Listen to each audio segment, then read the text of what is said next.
चलो ठीक है। तो लास्ट क्लास में हम लोग रैशनल और इरेशनल नंबर के इंट्रोडक्शन देखे थे। रैशनल नंबर क्या होता है, इरेशनल नंबर क्या होता है, और हमने दो नंबर्स के बीच इरेशनल नंबर भी फाइंड करना देखा था, है नहीं? एक जस्ट सिंपल सा क्वेश्चन है कि कितने रैशनल नंबर होते हैं दो रैशनल नंबर्स के बीच? इनफाइनाइट। ठीक है, ऐसा कोई फिक्स्ड नहीं है। 5 बोलेगा तो 5 आ जाएगा, 10 बोलेगा तो 10 आ जाएगा, जितने बोलेगा उतने रैशनल नंबर्स हम किसी भी दो रैशनल, नेचुरल, होल नंबर या इंटीजर्स के बीच निकाल सकते हैं। कोई दिक्कत है इसमें? पक्का? किसी को डाउट है? लास्ट क्लास में कुछ पूछना है? मतलब नॉन टर्मिनेटिंग नहीं, non terminating and recurring number को इरेशनल क्यों नहीं बोलते हैं, ये है ना डाउट? हम लोग इसको कवर करेंगे एक्सरसाइज 1.1 के बाद। ठीक है, जब मैं कन्वर्जन बताऊंगा ना किसको, रैशनल और इरेशनल का कन्वर्जन जब बताऊंगा उतने टाइम देखेंगे। ठीक है। अच्छा, एक और क्वेश्चन पूछना था तुम लोगों को। मैं लास्ट सेशन में रूट की वैल्यूज फाइंड करने बताया था, याद है? याद है? कोई बात नहीं, मैं फिर से बता दूंगा अगर नहीं होगा तो। चलो कोई ना। एनसीईआरटी का एक्सरसाइज 1.1। ठीक है,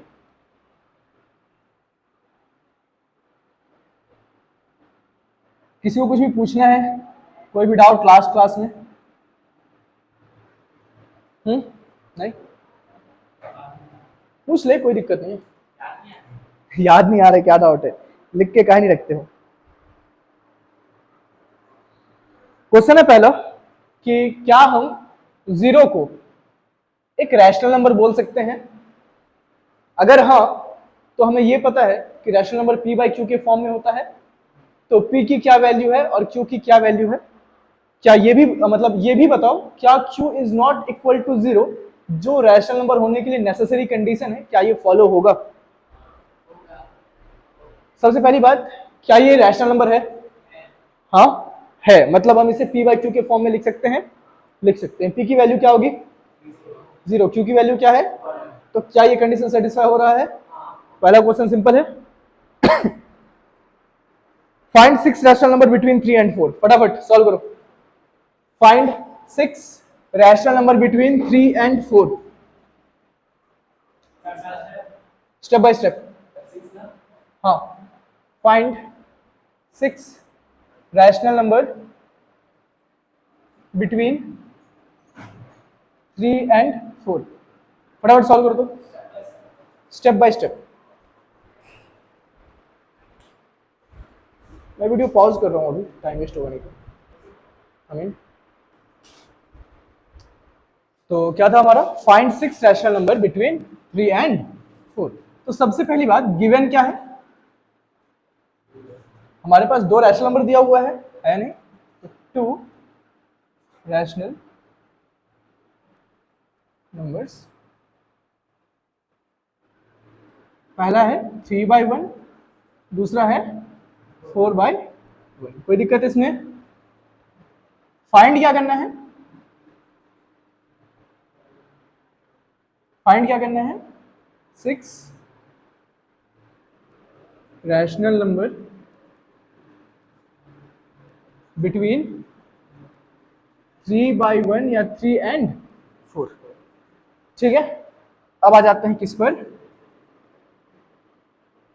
सॉल्यूशन वाले पार्ट पर। ठीक है, देखो कल जो हम लोग एग्जांपल देख रहे थे लास्ट क्लास में, उसमें क्या था? दोनों डिनोमिनेटर डिफरेंट था, तो वहां हमें हमें एलसीएम लेते तो बन जा रहा था। पर यहाँ पास दोनों डिनोमिनेटर क्या है? सेम है, तो हम यहाँ पास एलसीएम नहीं ले सकते। तो हम क्या करते हैं? सिंपल मल्टीप्लीकेशन का फॉर्म यूज करते हैं। किसका? मल्टीप्लीकेशन का। क्या लिखेंगे? Multiplying numerator and denominator of both rational number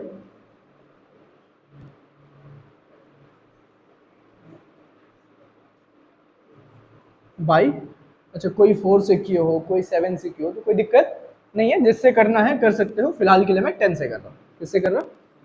10 से। ठीक है, तो हमारा जो पहला रैशनल नंबर है 3/1 या फिर 3 भी लिख सकते हो, वो क्या हो जाएगा 10/10, 3 10 एंड 1 इंटू 10 10। जो दूसरा रैशनल नंबर है 4/1 इंटू 10/10 क्या हो जाएगा 40/10। ठीक है, इसके बाद सिक्स रैशनल नंबर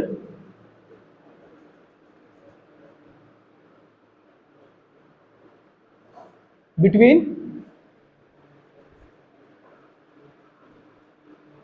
30/10 एंड 40/10। तो क्या आएगा 30/10,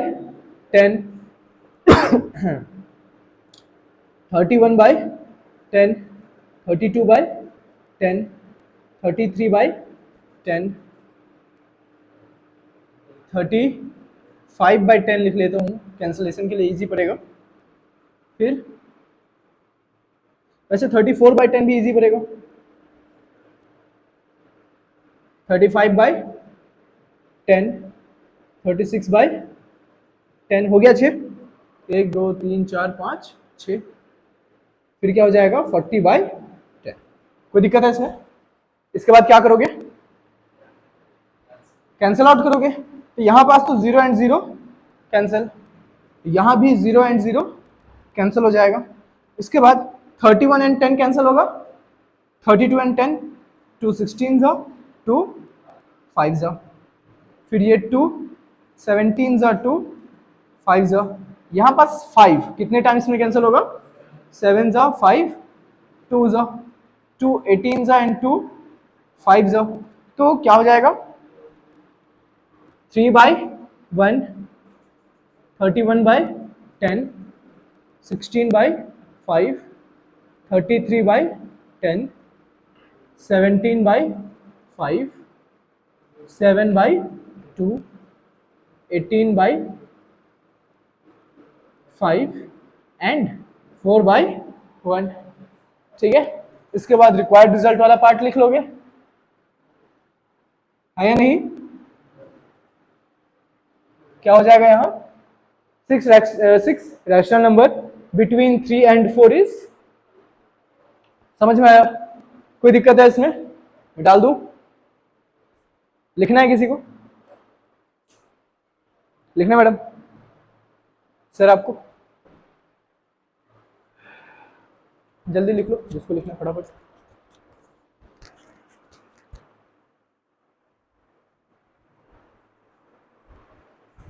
चलो भाई ना, नेक्स्ट क्वेश्चन पे ध्यान देते हैं।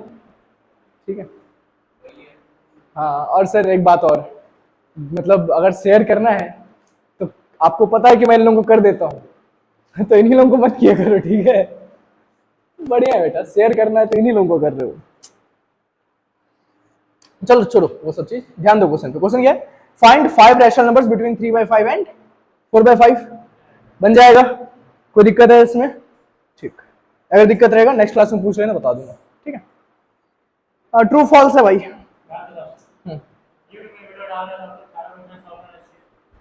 ऐसा क्या, कर दूं सॉल्व? चलो ठीक है, नेक्स्ट क्वेश्चन सॉल्व करो तुरंत। Find 5 rational numbers between 3/5 and 4/5, step by step. Direct करना है? चलो ठीक है, डायरेक्ट करो। Find 5 rational numbers between 3/5 and 4/5।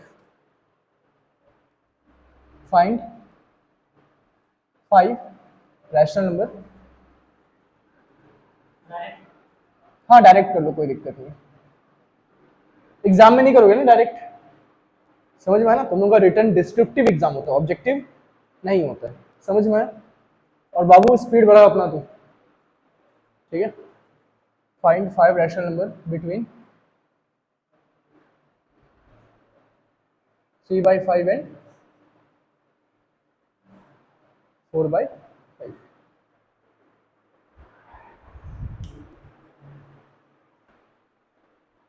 ठीक है, तो मैं इसको थोड़ा सा डायरेक्ट सॉल्व कर रहा हूं।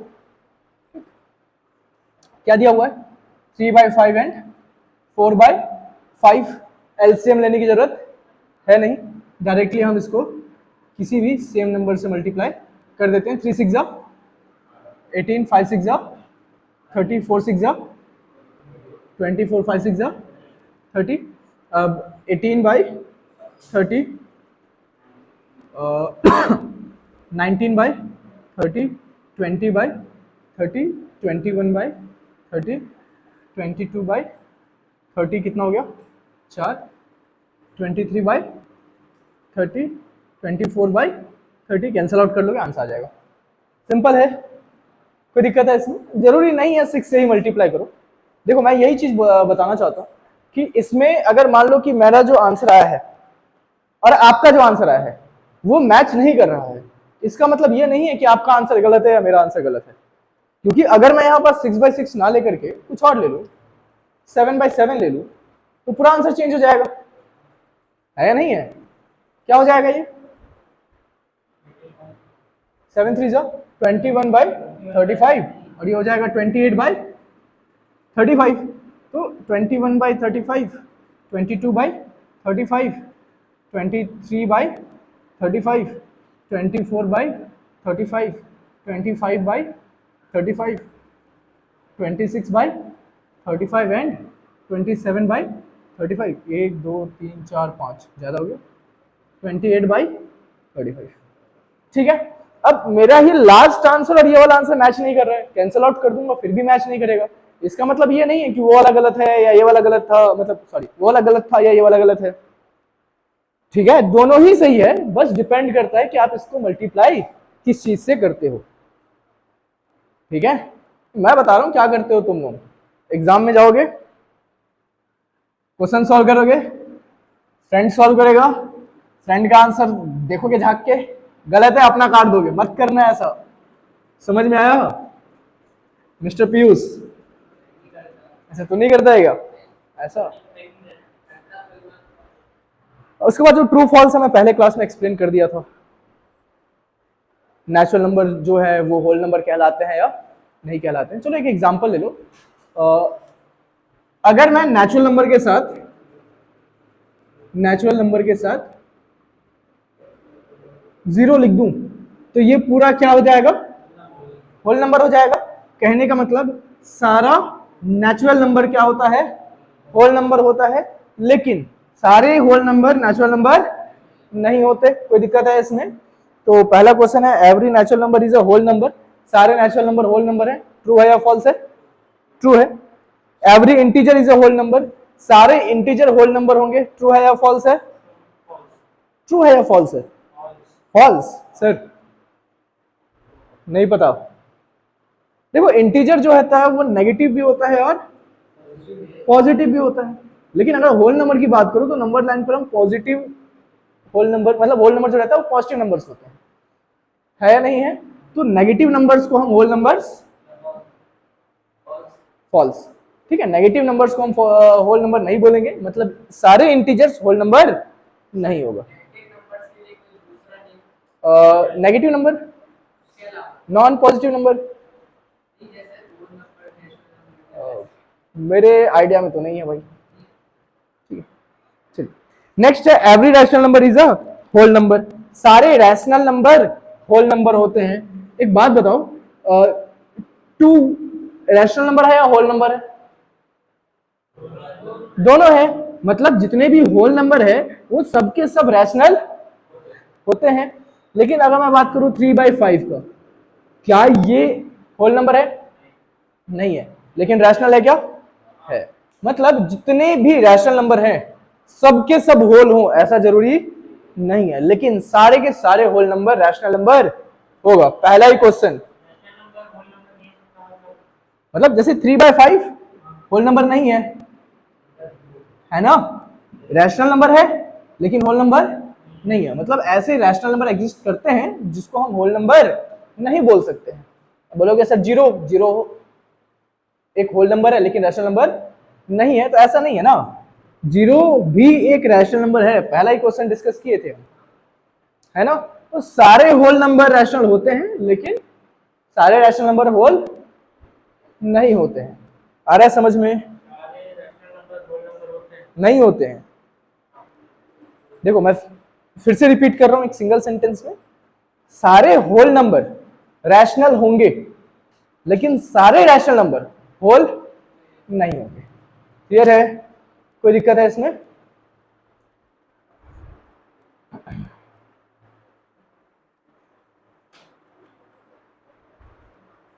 ठीक है। अच्छा, representation of irrational number on the number line, ये हम लोग नेक्स्ट किसी क्लास में देखेंगे, मतलब 2-3 क्लास बाद देखेंगे इसको। ठीक है, क्योंकि आई गेस आप लोग में से मैक्सिमम लोग ज्योमेट्री बॉक्स लेके नहीं आए होंगे। लाए है? नहीं लाए हो तो नेक्स्ट क्लास में लेके आ जाना।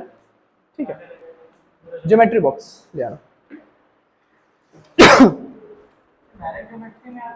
नहीं नहीं, इसी के अंदर एक पार्ट है ज्योमेट्री का। हम लोग ना मतलब एक और एक्सरसाइज है, लास्ट एक्सरसाइज 1.6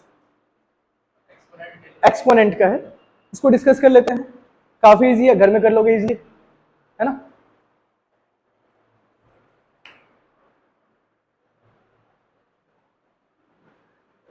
देखो मैं लॉज ऑफ एक्सपोनेंट समझा रहा हूँ, एक्सप्लेन कर रहा हूँ। जब मैं लास्ट टाइम एक्सप्लेन कर रहा था उतने टाइम बोला था कि अगर दोबारा कभी जरूरत पड़ेगा तो हम लोग फिर से इसको पढ़ेंगे। ठीक है, लेकिन अगर लास्ट टाइम समझ में नहीं आया था तो फिर से देख लो। ठीक है, लॉज ऑफ एक्सपोनेंट।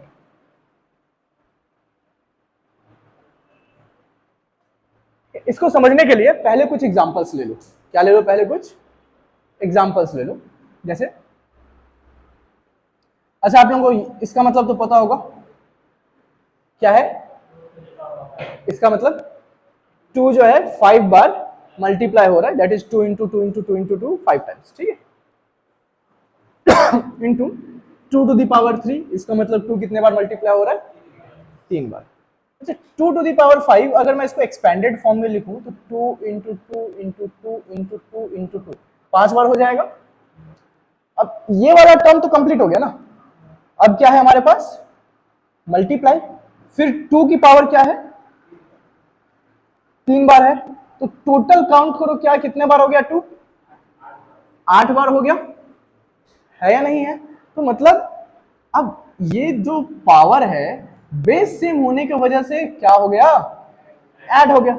अब सर हम ऐसा कैसे बोल सकते हैं कि बेस सेम होने की वजह से भी ऐड हुआ है?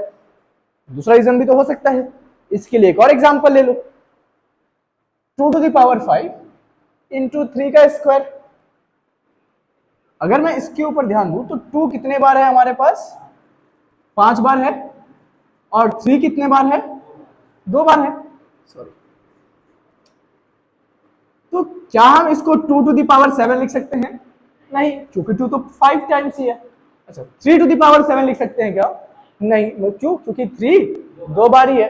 तो हम इसको मतलब पावर्स को ऐड नहीं कर सकते हैं इस केस में। तो पावर ऐड तभी होगा जब ये सारे टर्म आप मतलब इन सबको एक इंक्लूड तभी करोगे जब सारे आपस में क्या हो? इक्वल हो, बेस इक्वल हो। आ रहा है समझ में? तो यहां पास क्या हो रहा है? जब तक बेस इक्वल नहीं होगा पावर आपस में ऐड नहीं होगा। समझ में आया? और पावर ऐड क्यों होता है ये समझ में आया? क्योंकि ये दोनों को जब हम एक्सपांडेड फॉर्म में लिखेंगे तो ये आपस में क्या हो जाते हैं? कंबाइन हो जाते हैं। क्लियर है? कोई दिक्कत है इसमें? तो यहां से हमारे पास एक फॉर्मूला आता है, या फिर हम एक लॉ ऑफ एक्सपोनेंट बोल सकते हैं, that is a to the power m into a to the power n is equal to a to the power m plus n। कोई तकलीफ है यहां? समझ में आया? मैं मिटाल रहा हूं, इजी होगा आप लोगों के लिए अभी तो। अच्छा, डिवीजन का केस बन जाएगा, एक्सप्लेन कर दूं? कर दूं? ठीक है, देखो डिवीजन का case, 2 to the power 5 divided by 2 to the power 3। 2 कितने टाइम्स है? 5 टाइम्स है, और डिनोमिनेटर में 2 कितने टाइम्स है? 3 टाइम्स है। अब नीचे के जो 3 टूज हैं वो ऊपर के 3 टूज को कैंसिल आउट कर सकते हैं, है या नहीं है? तो कितने टूज बच गए हमारे पास? 2, तो 2 टू द पावर 2 लिख सकता हूं मैं। तो यहां जो 5 बार था उसमें से नीचे में 3 बार होने की वजह से 3 कैंसिल हो गया, तो हम बोल सकते हैं कि 2 की पावर में जो 5 है उसमें ये जो 3 है वो कैंसिल आउट हो गया। कैंसिल आउट हो गया मतलब कम हो गया, तो मैं इसको सब्सट्रैक्ट कर सकता हूं। आ रहा है समझ में? कोई दिक्कत है इसमें? तो यहां से हमें एक रूल मिलता है डिवीजन का कि बेस सेम, अच्छा अगर अगेन बेस सेम नहीं होगा तो कैंसिल आउट नहीं होगा, तो कैंसिल आउट नहीं होगा तो पावर के ऊपर कोई भी इफेक्ट नहीं पड़ेगा। इसीलिए इस फॉर्मूले में भी बेस सेम होना इंपॉर्टेंट है, और बेस सेम होने से इसकी पावर क्या हो जाएगी? सब्सट्रैक्ट हो जाएगी। कोई दिक्कत है इसमें? पक्का समझ में आया? अच्छा मैं एक क्वेश्चन दे रहा हूं, मतलब कंप्लीट सॉल्व, मतलब ऐसा मल्टीप्लाई करके सॉल्व नहीं करना है, लॉ ऑफ एक्सपोनेंट से सॉल्व करना है। ठीक है, क्या हो गया मैडम? चलिए, तो क्या कह रहा था मैं? क्वेश्चन ले लो कोई सा भी, 3 to the power 5 divided by 3 to the power 8। ठीक है, दो तरीके से सॉल्व करो। पहले तो सॉल्व करोगे इस तरीके से, ठीक है, फिर सॉल्व करोगे ये फॉर्मूला लगा के, और दोनों ही के केस को रिलेट करके मेरे को आंसर बताओगे। फटाफट करो तो, बहुत इंटरेस्टिंग है। अगर आप इसको ये दोनों मेथड से सॉल्व करोगे तो एक नया लॉ बन जाता है। करना, जल्दी करना।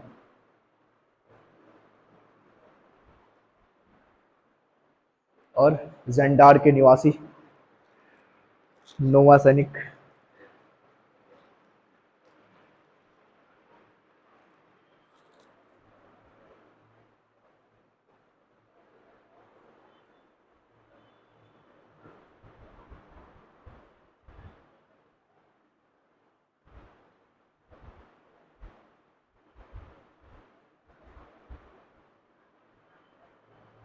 अच्छा तुम लोग लास्ट वाला वीडियो देखे थे क्या? कौन कौन देखा था? कैमरा में राक्षस टाइप तो नहीं दिख रहा? थंबनेल में दिख रहा था। चल ट्राई करूंगा इस बार सॉल्व करने का वो प्रॉब्लम।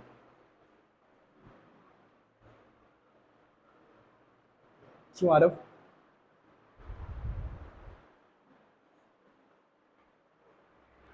काट देना यार, अभी तक काटना नहीं सीखा। केक की बात कर रहा हूँ भाई। ये ऊपर का पूरा कट गया, हाँ नीचे का बचा है, हाँ माइनस साइन लगेगा। अरे तो नीचे ही रहने देना, माइनस का साइन थोड़ी लगाएगा, नीचे ही छोड़ दे। ठीक है मैडम।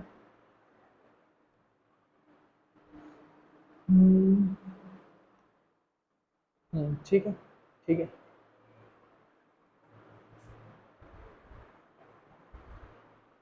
हाँ ठीक है, रूल से सॉल्व कर, लॉ लगा के सॉल्व कर।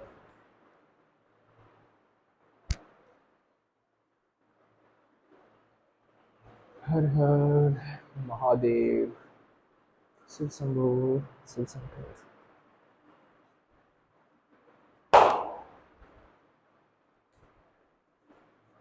मैं बताऊं, ध्यान दो इधर, देखो इधर, 3 टू द पावर क्या है हमारे पास? 5, तो 3 कितने बार मल्टीप्लाई होगा? और 3 टू द पावर 8 है तो नीचे में कितने टाइम्स हो जाएगा?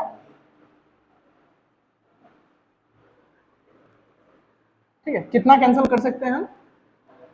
जितना हो जाए। तो क्या हो गया हमारा 1/3 टू द पावर 3। कोई दिक्कत है? अच्छा इसके आगे सॉल्व करने से पहले मैं एक चीज पूछ रहा हूं कि समझ लो, जस्ट लेट्स से कि एक दिन ऐसा हुआ, इस दुनिया में जितने भी लोग हैं, ठीक है, सबके सब बहुत इंटेलिजेंट हो गए, बहुत, उनको मैथ्स के छोटे मोटे छोटे बड़े बड़े सारे रूल पता चल गए, ठीक है। उनको मैं 2 नंबर को ऐड करने के लिए दिया। क्या दिया मैंने? सबको सेम क्वेश्चन सॉल्व करने के लिए दिया मैथ्स में, और सबको उस क्वेश्चन को सॉल्व करने का मेथड पता है, और किसी ने कोई भी छोटी मोटी राइटिंग या एरर मिस नहीं किया है, राइटिंग एरर या प्रिंटिंग एरर इस टाइप का कुछ भी नहीं है। तो सबके सब जो क्वेश्चन सॉल्व करेंगे तो जो भी आंसर आएगा वो सबका इक्वल होना चाहिए, है या नहीं है? और अगर मान लो कि सबका आंसर अलग अलग आ रहा है, सबका आंसर क्या आ रहा है, अलग अलग आ रहा है, किसी का 4 आ रहा है, किसी का 1+3 आया, किसी का 5-1 आया, किसी का 7-3 आया। तो मैं ये बोल सकता हूं कि सबके आंसर आपस में अगर फर्दर सॉल्व किए जाए तो रिलेटेड होंगे या फिर आपस में इक्वल होंगे, है या नहीं है। कहने का मतलब कि अगर दो अलग अलग रूल्स भी लगाते हो सॉल्व करने के लिए और दोनों रूल अगर सही है तो आंसर जो होगा वो या तो इक्वल होगा या तो सेम होगा। इक्वल कहने का मतलब अगर एक का 5 आ रहा है तो दूसरे का भी 5 आएगा। सेम कहने का मतलब जैसे एक का 5 आ रहा है तो दूसरे का 3+2 हो गया, मतलब ओवरऑल वैल्यू तो दोनों का इक्वल ही है। समझ में आ रहा है मैं क्या बोल रहा हूं। तो ये जो हम लोग रूल लगाए हैं ये सही है या नहीं है? हाँ सही है, मतलब गलत है बोल रहे हैं। ठीक है। सेकंड, अगर मैं फॉर्मूला वाला रूल लगाऊं a to the power m by a to the power n is equal to a to the power m minus n, तो यहां से क्या मिलेगा मुझे 3 to the power 5 minus 8। 5 minus 8 क्या हो जाएगा -3। कहने का मतलब यहां से जो आंसर आया है और यहां से जो आंसर आया है ये दोनों सेम क्वेश्चन का आंसर है। सेम क्वेश्चन का आंसर है, क्या दोनों रूल सही है? दोनों रूल सही है, तो रिजल्ट भी दोनों का सेम आना चाहिए। कहने का मतलब 1/3 to the power 3 इक्वल होना चाहिए 3 to the power -3 के। तो जो चीज डिनोमिनेटर में है अगर आप उसे न्यूमरेटर में सेंड करते हो तो उसके बेस पर कोई इफेक्ट नहीं पड़ता है, लेकिन उसकी पावर क्या हो जाता है नेगेटिव। मतलब हम यहां से एक और लॉ बता सकते हैं, that is 1/a to the power m is equal to a to the power -m। और इसका उल्टा भी पॉसिबल है। कहने का मतलब a to the power -m या फिर a to the power m is equal to 1/a to the power -m। कोई दिक्कत इसमें? समझ में आया? मिटाल दूं? बोल चल मिटाल दो इसको।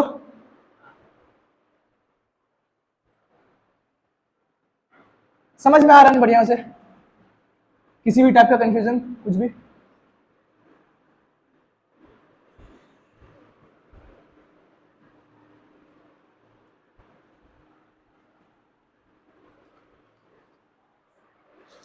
ठीक है। तो अच्छा, ये सब तो सिंपल रूल्स थे, एक थोड़े से काइंड ऑफ लेंदी, कॉम्प्लिकेटेड तो नहीं है, lengthy. a to the power m whole to the power n, इसको समझने के लिए एक एग्जांपल ले लेते हैं। 2 to the power 5 whole to the power 3। चलो ठीक है, ठीक है। ध्यान दो, इसमें क्या होगा 2 to the power 5 कितने बार है? 3 बार। मतलब 2 to the power 5 into 2 to the power 5 into 2 to the power 5 लिखना पड़ेगा मेरे को। आ रहा है समझ में? क्योंकि 2 to the power 5 कितने बार है? 3 बार है। अब 2 to the power 5 यहां कितने बार है? 5 बार है। यहां पास 2 कितने बार है? 5 बार है। यहां पास 2 कितने बार है? 5 बार। टोटल कितने बार हो गया? 15 बार। तो 2 to the power 15। समझ में आया? मतलब मैं यहां लिख नहीं रहा हूं, नहीं तो अगर लिखेंगे तो ये 2 कितने बार हो जाएगा? 5 टाइम्स हो जाएगा। फिर इनटू ये वाला 2 कितने बार हो जाएगा? 5 टाइम्स हो जाएगा। फिर ये वाला 2 कितने बार हो जाएगा? 5 टाइम्स हो जाएगा। तो टोटल 5 + 5 10 + 5 15। तो टोटल कितना हो जाएगा? 15 टाइम्स, मतलब 2 to the power 15। समझ में आया? तो अब 15 कैसे आएगा? अगर मैं 5 को क्या करूं 3 से मल्टीप्लाई कर दूं तो हम क्या लिख सकते हैं कि a to the power m whole to the power n is equal to a to the power m into n। समझ में आया?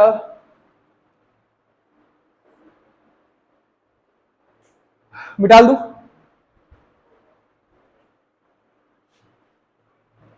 लिखना है किसी को?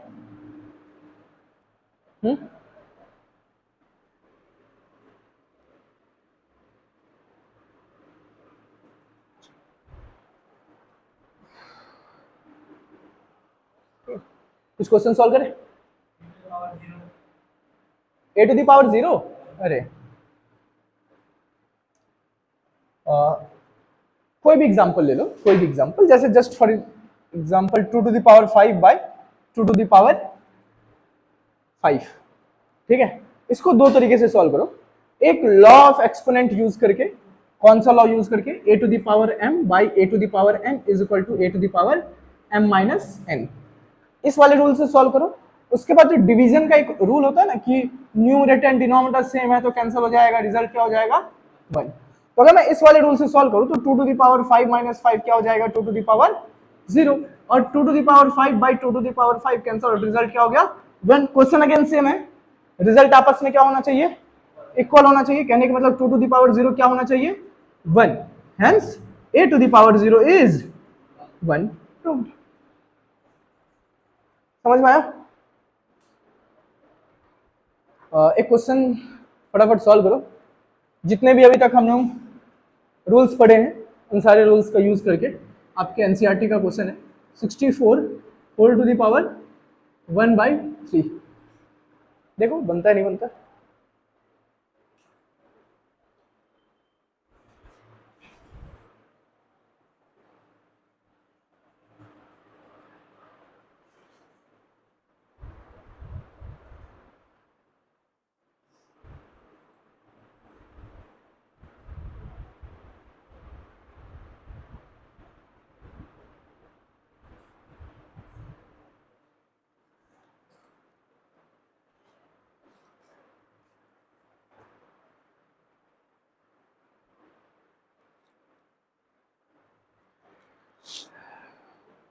हो गया? डायरेक्ट सॉल्व करो, गिवन में लिखने की जरूरत नहीं है।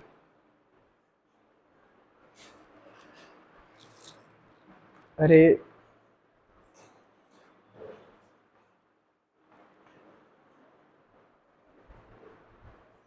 देखो नहीं, हाँ उसको सॉल्व कर लेना, सॉल्व कर लो उसको। बनाए सर? नहीं बना। हाँ देखो हम लोग एक चीज लिख सकते हैं, 2^5 जो होता है वो 32 होता है, तो 2^6 कितना हो जाएगा 64, ठीक है। तो हम 64 को लिख सकते हैं 2^6 होल टू दी पावर क्या हो जाएगा 1/3। अच्छा यहां पर हम फॉर्मूला लगा सकते हैं a⁻m whole to the power n is equal to a⁻, बोलो m इंटू n, ठीक है। 2^6 इंटू 1/3, 3 1 जा 3, 2 जा 2^2 इज इक्वल टू 4। ये एक तरीका हो गया। इसको और एक तरीके से सॉल्व कर सकते हो, 4^3 64 होता है भाई, ठीक है। तो अगेन फॉर्मूला लग जाएगा a⁻m whole to the power n is equal to a⁻, तो क्या हो जाएगा 4^3 इंटू 1/3, 3 कैंसिल, रिजल्ट 4। समझ में आया? 8 का स्क्वायर ले सकते हैं पर वो कैंसिल आउट नहीं होगा ना फिर 3 और 2, ठीक है। समझ में आया? कोई दिक्कत इसमें? तो आप लोग एक काम करना, एक्सरसाइज 1.6 सॉल्व करने का कोशिश करना, 6, ठीक है। जो बीच के जो एक्सरसाइजेस हैं वो हम लोग नेक्स्ट क्लास में स्टार्ट करेंगे, जैसे कि ज्योमेट्री बॉक्स लेके आना। अच्छा एक सेकेंड, आप लोग घर जाओगे एक्सरसाइज 1.6 सॉल्व करोगे, ठीक है। और नेक्स्ट क्लास में अगर 1.6 से डाउट्स रहेगा, वैसे तो नहीं रहना चाहिए, काफ़ी इजी क्वेश्चन है, अगर रहेगा तो हम लोग नेक्स्ट क्लास में पहले डाउट्स डिस्कस करेंगे, उसके बाद जो ज्योमेट्री का मैं टॉपिक्स बताया हूँ वो डिस्कस करेंगे। कोई दिक्कत इसमें?